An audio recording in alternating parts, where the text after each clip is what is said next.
সহ আমাদের নিজেকে নিজের আলোচিত তাদের মধ্যে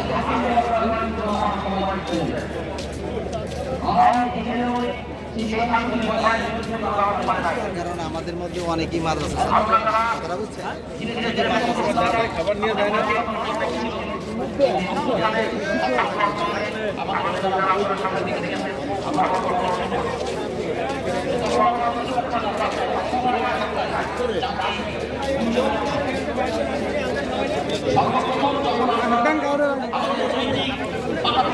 এই যে একটু সেটা হয় যখন তারা খুন হয়েছে তাদের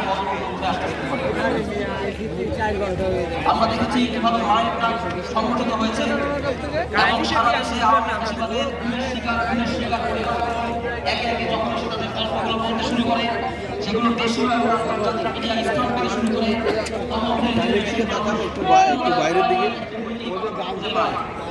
আওয়ামী সাংস্কৃতিক এবং বুদ্ধিবৃত্তিক যে হেজমনি সেটার বিরুদ্ধে আমরা লড়াই করার একটা জায়গা হতে পারি। আমরা দেখেছি কিভাবে ছোট ছোট শিশুরা তাদের বাবার জন্য কান্না করেছে, কিভাবে নববধূ তার স্বামীর জন্য কান্না করেছে, মা তার পুত্রের জন্য কান্না করেছে। এগুলো দেখতে দেখতে আমাদের মধ্যে লড়াইয়ের একটা স্পৃহা সঞ্চালিত হয়েছে। আমরা বলতে পেরেছি যে পৃথিবীর কোনো কিছুর বিনিময়ে কোনো একজন মানুষের মানবিক অধিকার এবং গণতান্ত্রিক অধিকার গ্রহণ করা যায় না। এই নৈতিক পরাক্রম আমাদের দীর্ঘ লড়াই সংগ্রামের ফলশ্রুতি। আজকে আমাদের এই লড়াইয়ের পরিণতিতে জুলাই গণঅভ্যুত্থানে ফ্যাসিস্ট স্বৈরাচারী শেখ হাসিনাকে ৫ই আগস্ট দেশ থেকে তাড়িয়ে দেওয়া হয়েছে।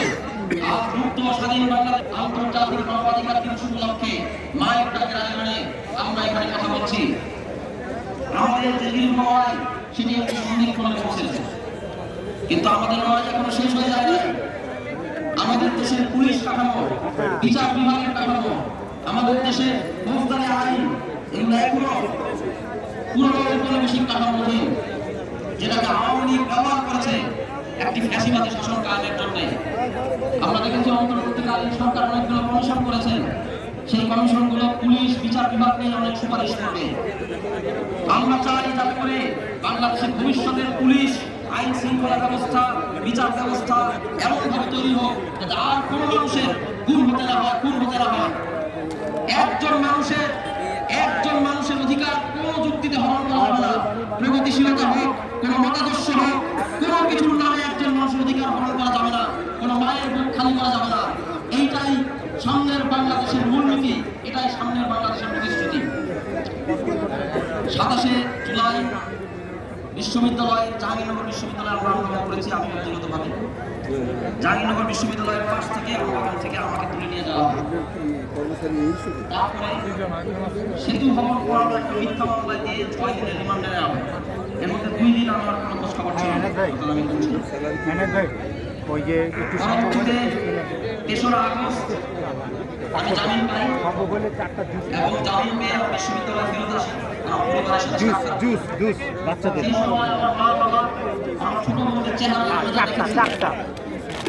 আমি তাদের কথা শুনেছি, তাদের যে অভিব্যক্তি দেখেছি,